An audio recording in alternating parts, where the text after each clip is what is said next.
And welcome back to another episode of Born to Talk About Sports. I am your host, Steve Bourne, and today we will talk about the NBA getting ready for the stretch drive now that the craziness of the All Star weekend, the probably one of the world's worst slam dunk competitions, is over with. 3 point competition, all that fun stuff, and the trade deadline has passed. And let's start at I'm going to start out with the surprises of the league.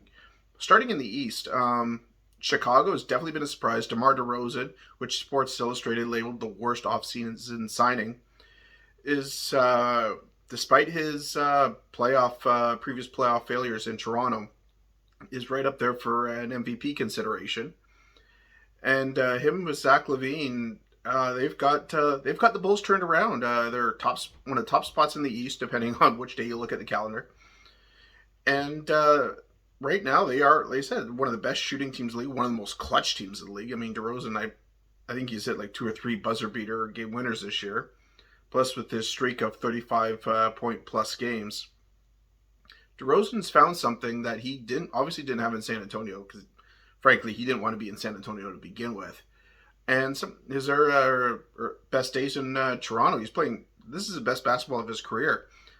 But again, with DeMar DeRozan, it will come down to how he performs in the playoffs. His playoff performances in Toronto, at best, were bad. I mean, Chicago, they will rely on him, and let's see how he can deal with those double and triple teams in the playoffs with getting a bit more physical. I honestly don't know. His history will tell you that he will wilt. He'll get frustrated, get technicals, and get himself tossed. Happened in his last game as a Raptor. And if like I say, history's any indication, that's how it's going to be. I liked the guy when he was here. I'm cheering for him, but I also know that he has a history, and if you don't learn from history, you're doomed to repeat it. So we'll see. The other big surprise in the East is the Cleveland Cavaliers.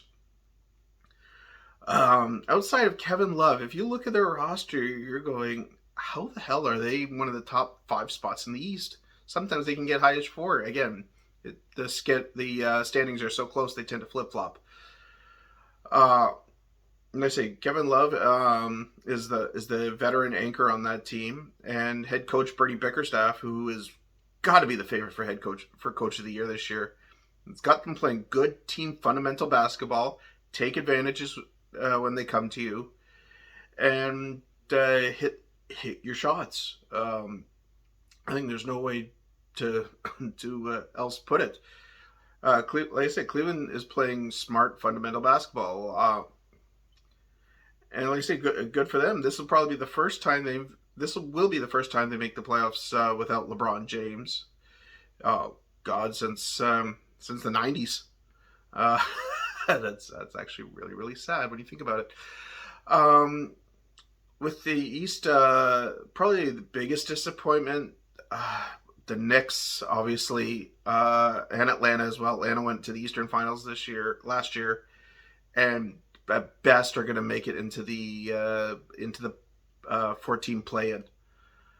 The Knicks won't even get that far. And the Knicks looked like a team on the rise last year when they played Atlanta in the 4-5 matchup, and I don't know what's happening to them. They're back to the Knicks.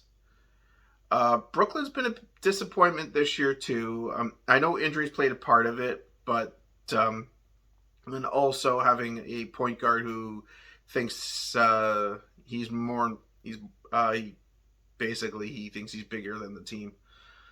But I won't get into that. But Harden and Durant just look this year no chemistry whatsoever. Harden was not happy. Got his wish. Got traded. And I'll frankly to admit that when I heard the original rumors that Harden wanted to be traded, I thought it was just BS for media's sake to build up the trade deadline. And then with probably about 72 hours before the deadline, I'm reading some more articles, and like, this is legit. He wants out. Philly had Ben Simmons, who after last year's playoffs and with the way the media and fans were treating him, no way in hell he goes back. Especially after that Interesting training camp to say the least, where he basically got kicked out for not wanting to play defense, and that was pretty much the end of Ben Simmons in Philly. And let's face it, great passer, great defender, point guard who cannot shoot in the NBA is that, and $1.50 will get you a cup of coffee.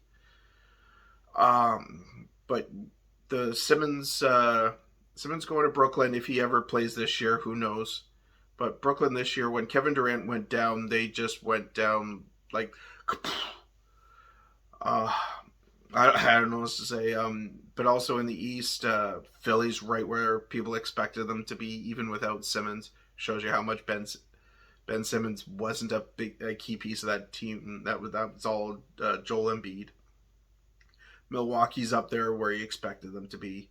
Miami looks a bit revitalized now with Kyle Lowry at point. Gives them some championship experience. And Bam Adebayo, Jimmy Buckets, Jimmy Butler. They're going to be a tough team to. I wouldn't want to play them in the playoffs.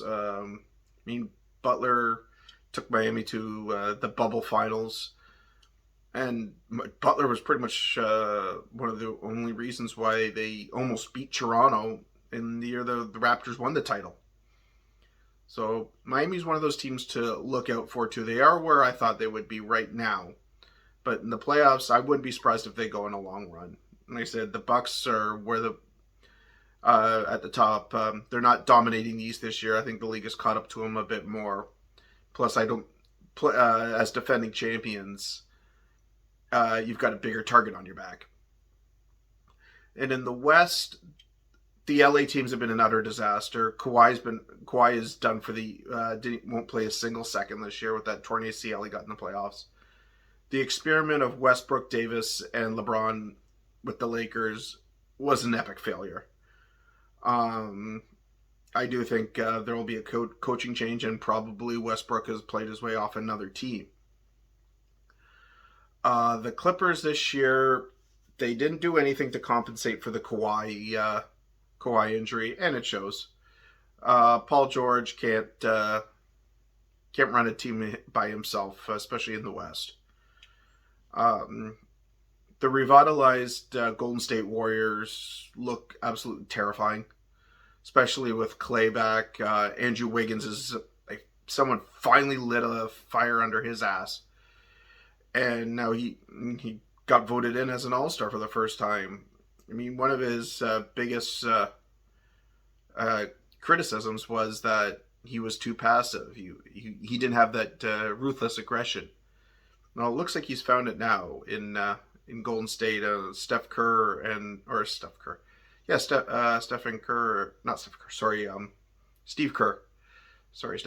and Steph Curry finally got, and probably Draymond Green too, finally lit the beast within, sort of deal. But Phoenix, they're picking up right where they left off last year. Paul George going down is going to be a killer for him. Sorry, not Paul George. Chris Paul. Jeez, where's my mind going today? Yeah, Chris Paul going down will hurt, but they still have Devin Booker, who's proven he can carry a team before. So don't be surprised if Phoenix drops a little bit in the standings, but Chris Paul should be back in time for the playoffs. Other than that, the West is almost what you kind of thought. Portland tailing off this year was a little disappointing. The fact that they started pretty much unloading with everybody pretty much except Dame Lillard, with Norm Powell going and a few others. So it'll be interesting what Portland does in this offseason. But what I think for the stretch drive is the teams that that have played well this year, you rarely see it. I mean, it does happen, don't get me wrong, but you rarely see an upset in the first round of the NBA playoffs. But I do think that probably the finals will. I'd be surprised if it's anything really, but Philly and Golden State, with Golden State winning another championship, at least going right now. I mean, injuries can change all that. But that's where I think we're going to be ending up with the way things are going right now, especially if you've got if Harden and Embiid can work together, they're and with a coach like Doc, they're going to be a scary team out in the East.